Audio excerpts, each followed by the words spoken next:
In music production, sidechaining is a very hotly debated topic, and with today's video I want to contribute to that debate. Hello everybody, welcome back to another video. As I said, we're going to talk about sidechaining today. I'm going to try to cover as much of it as possible. It has been a while since I last recorded something, so I'm a little bit rough, but hopefully still I can provide a cool video for you. So here we are in the project, and just to get the basics out of the way, let's talk a little bit about the problem that sidechaining is actually trying to solve. So here we have a kick and bass that I just quickly made. Now this is a worst case scenario because you can see that the bass line basically plays everywhere. Now this bass line is also very loud, that's the way I designed it, so this is what it sounds like. Now this means that if we play it together with the kick, that's going to cause some problems. So I quickly want to open up SideScope here, which is a tool that allows us to see our waveform in a few different ways, and I'm going to look at the summing here. And you can already see from an earlier playthrough that the kick is just completely messed up. This is the kick and the bass together.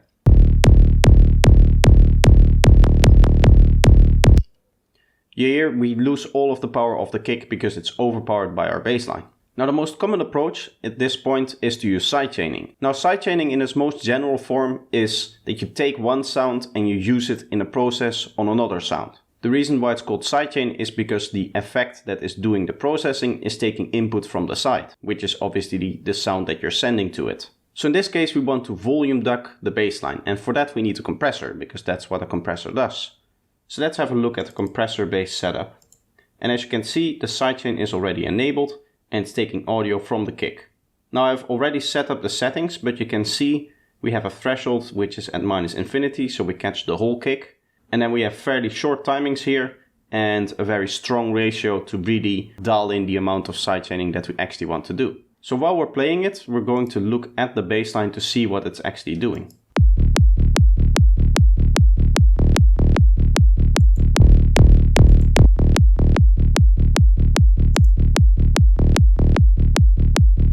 You can see that we're nicely separating the kick and the bass, but it doesn't really sound all that great. If you're going for more of an offbeat kind of theme, then this might work, but it's not the sound that I'm looking for. I'm trying to go for a kick and bass sound that sounds more cohesive and is more connected. And we can see here there's a big gap of silence, and we kind of want to get rid of that. This is also where the transient happens for the offbeat bass. And we can see that it's still being sidechained. So in reality, what we would like to do is we would like to kind of shift forward the timing that the compressor stops to activate, stops to sidechaining, so that this gap fills up. We wanted to release earlier, but if we just turn down the release, what will happen is we'll start to get distortion. So there's a few ways that we can tackle this, but the most common way is to actually exclude all of the low frequencies that sit in this area here with an EQ. And within the Ableton compressor, we can just enable a filter, in this case a high pass filter, and we can set whatever frequency we want. Let's go around 350. And what that will do is it will exclude all of this waveform, because all of these frequencies are below the frequency that we're targeting here. This area here will probably be around 200 to 300 Hertz, and that's why I chose 350. Well, now we need to obviously change the settings a little bit. So let's have a listen to our bassline on its own. Let's look at it as well. And you can already see that the EQ is making a difference here.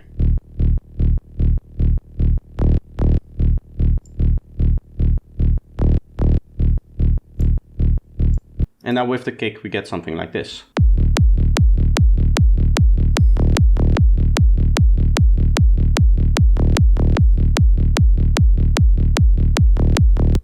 So very basically, that is the basic form of sidechaining using a compressor. Now obviously I didn't go into depth on how to perfectly set up the parameters that I use. I tend to just look at the waveform and judge from there. But just for the sake of length for this video, I'm going to skip talking about all of the individual parameters and exactly how they work. Otherwise the video would be too long. And as you can see, the method that I'm using to actually create the sidechaining, as I said, depends on looking at the waveform and then just tweaking the parameters. I just want to talk a little bit about some of the pros and the cons about this method. And one of the big pros is that it's very flexible in terms of arrangement. I can set a kick here and push it right here, and the sidechaining will continue to work because it's actually based on this kick sample here. So what that means that this technique works best for a genre that does not have a 4 on the floor kick drum pattern. because for that there are better options. Now another thing that I like is that you can slightly smooth the sidechain with the attack and the release as well. You have to be a little bit careful with the timings. You don't want to go too short, because then you're going to introduce distortion. But if you don't put it too short, then the attack and the release really allow you to dial in the sidechaining to be as smooth as possible, in the sense that you're not getting any weird clicks or whatever. Now it doesn't result in the cleanest sidechain, especially with the EQ that we have in there now. You can hear when the kick is playing, something is still coming through. It's never completely ducking the sound, and in this case with a bass line that's very strong like this, I would like it to. Now, obviously when you're sidechaining a lead element or something like that, you don't have to sidechain it that hard. In those cases you usually sidechain just a little bit, just to get a little bit of a groove in there and just make some slide space. You're not trying to have two competing elements separated. Now a final thing that I want to cover is the use of a sidechain trigger. The idea behind the sidechain trigger is it allows you to sidechain to more than one element with just one single compressor. And the way that it works is that you have a special track for sidechaining. Here you can see it's the top sidechain trigger here. And if we zoom in on it, you can see it's just a very short burst of noise or whatever. You can use a hi-hat, a very short hi-hat, or a kick transient that you cut out. Just some very short burst of noise that you can use. Now obviously you don't want to send this to the output of your track. You just want this to run in the background without an actual output, so that you can target it from a compressor. So here you can see a sidechain setup that uses the trigger. It's a very similar setup.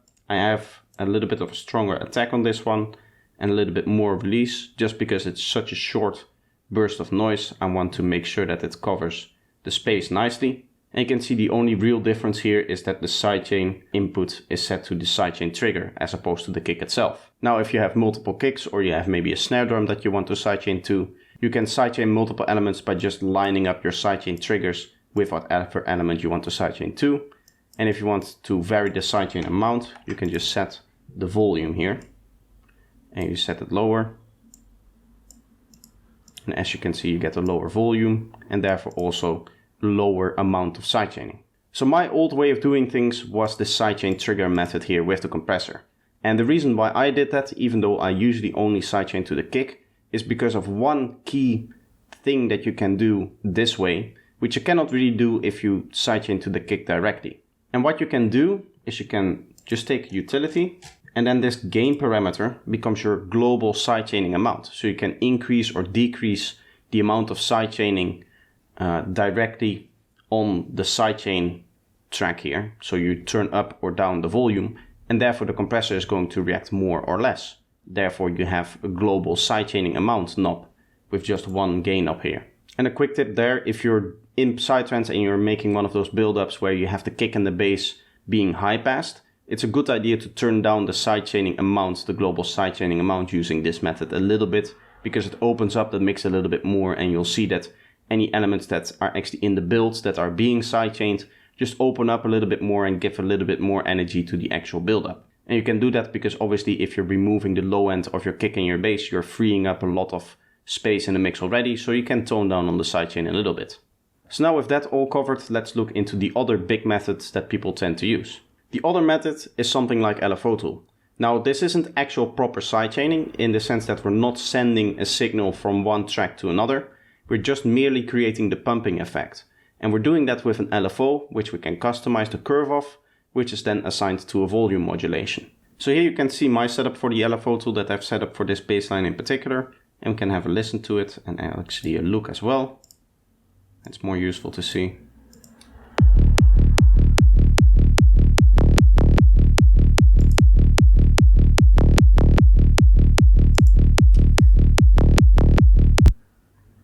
So it's sounding nice, but there's a little bit of a problem, which we can especially hear if we listen to the bass on its own.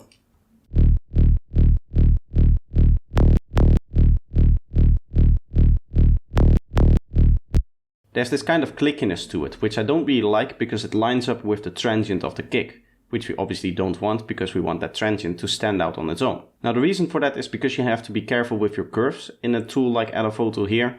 What is happening is that right here the volume turns completely off for the new cycle, and therefore it clicks if the waveform is not at the zero crossing.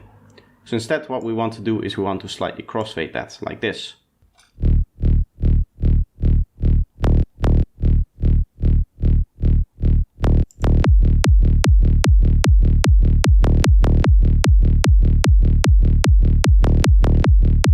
Now the real positive about Ableton is that you can really draw in the curve exactly how you want it. You get a much nicer flow in terms of the sidechaining. But the downside is that without a complex MIDI setup, you cannot really deviate from the rhythm that you set in right here. Or you would need to automate this, which would also be a tedious task. So in essence, Ableton is really good for 4-on-the-floor stuff, or anything that has a steady rate to it, which can be done with like a normal synced LFO. But otherwise, you're going to run into problems where you have to do maybe some manual volume ducking, or just do some weird MIDI setup to have this re-trigger. The reason why I say that would be a weird setup is because you can only send a MIDI track to one place. So what that means is that for every LFO tool that you set up, you would have to add a new MIDI track that is taking your sidechain trigger and then sending it to the new LFO tool, which obviously in a project would be fairly annoying. So this was kind of the state of sidechaining up until this point. At least for me, this is what I know about sidechaining.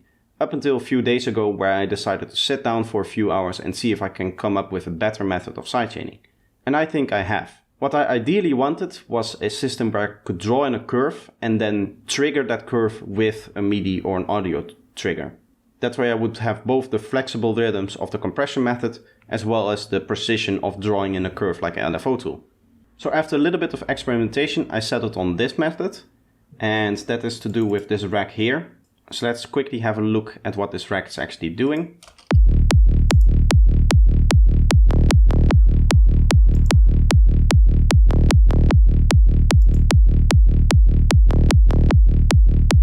So at first glance, this seems very much like the compression method that we had before. We have a compressor which takes sidechain input, and then there's some very strong sidechaining settings here to really separate the kick and the bass. The actual magic all lies within the sidechain trigger that I'm using. So if we look at the sidechain trigger here, we can see that there's another rack. This one is called sidechain sender, and the other one is called sidechain receiver. And this generates our curve. So this curve is actually what we're sidechaining to in audio form. I'm using this operator and then some effects here to just generate this curve, which then is set to the compressor, which uses it to sidechain. Now that means that we can draw in a curve like this, and then we can use triggers to actually trigger the curve playing, which is essentially what we want. We want a single trigger that we can use to trigger the curve that we want to use for sidechaining. The only thing that I needed to make sure though is that we are using a compressor. And that is because I want to apply a layer of smoothing as well with the attack and the release. Now the reason for that is I kind of wanted the protection from all of the distortion that you might get when you're using this method. In reality, if you set the release short enough of a compressor, it just actually becomes a distortion module. So for that reason, I wanted to have that little bit of smoothing, so at least anytime I use a sidechain, especially a strong one as this on the bassline, I'm not getting any actual distortion, it's just dipping the volume. Now I quickly want to say, if you want to play with the sidechain receiver as well as the sidechain sender as well as the whole project, I'm going to put those up on my Patreon. You will be able to download the files as soon as this video is out. They should already be up there. The 2 audio effect tracks as well as the whole project will be available for any tier, so just for $3 you'll be able to play with this and use that as your own sidechain setup. So now finally, let's quickly look at how it's actually working. And to do that, I want to start off with a blank sidechain receiver, and I want to actually sidechain this element from scratch, basically. So if you load this one up, it might already have a curve, or you might need to draw something. I still need to make the final versions of these devices, so that I'll do later. But for now, let's say that it opens up like this. What you can do is you can work on your curve, and you can just play with all of the different notes and really design the curve that you want for your sidechain. The only thing that you need to make sure is that it's a little bit shorter than the actual curve that you want. Now this is a little bit counterintuitive. It's not exactly one-to-one, but that's just because of the release that is going to be applied in the compressor to actually smooth out the curve. So the way that I'd like to do this is I like to start with a generic curve like this, which looks a lot like our LFO tool curve, just a little bit shorter. You can see the halfway point is here, and this is coming before the halfway point. So then I can open up my side scope and we turn that on, and then we can play with it. Now obviously first what we need to do is set the sidechain input, and now we don't have to change anything about the device again, and we can just close it again and we can actually dial in our settings. So let's start with lowering the threshold. And we're already getting fairly close. but I want a little bit of extra release, which is just going to pinch this coming up point here. The same is kind of true for the ratio, but it's really pushing all of this stuff down as well, not just the length. So with a tighter ratio, you'll get a tighter sidechain. And with a longer release, it will take longer to actually get to full volume. Now I can use the attack to really dial back the click. You can hear the click going away. I quickly just extended the range of this attack to 5 milliseconds. I can go up until 10 milliseconds because this has a look ahead of 10 milliseconds. What that basically means that in the eyes of this compressor, the sidechain trigger is happening 10 milliseconds earlier than that it's actually happening in the project. It just sees it in advance, into the future basically. And what that means is that if your sidechain trigger is into the future, it will start the sidechain from here, and it will already start to duck down the element in volume, and therefore your transient will come through completely. If you have the sidechain trigger right here without any look ahead, the attack starts to kick in, and it just takes a little bit of time for the compression to fully kick in. And obviously we don't want it to overlay with the transient of our kick. So now with 5 milliseconds the click should be completely gone.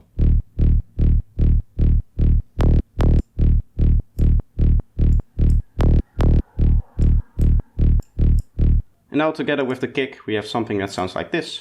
You can obviously play with the summing as well and look at what our waveform is doing. You can say maybe okay, let's set the compression amount with the threshold.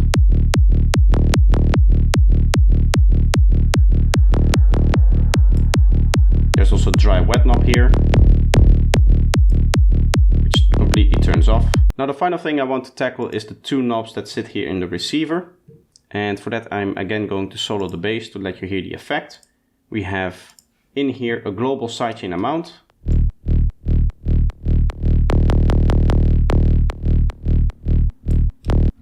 Which is just like the utility that we put on this other sidechain trigger before.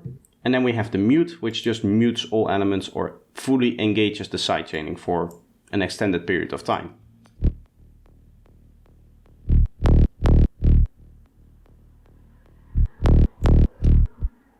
And obviously that mute only works if the element is actually playing. If I turn off the sidechain trigger here, then you will hear that the mute actually doesn't work there.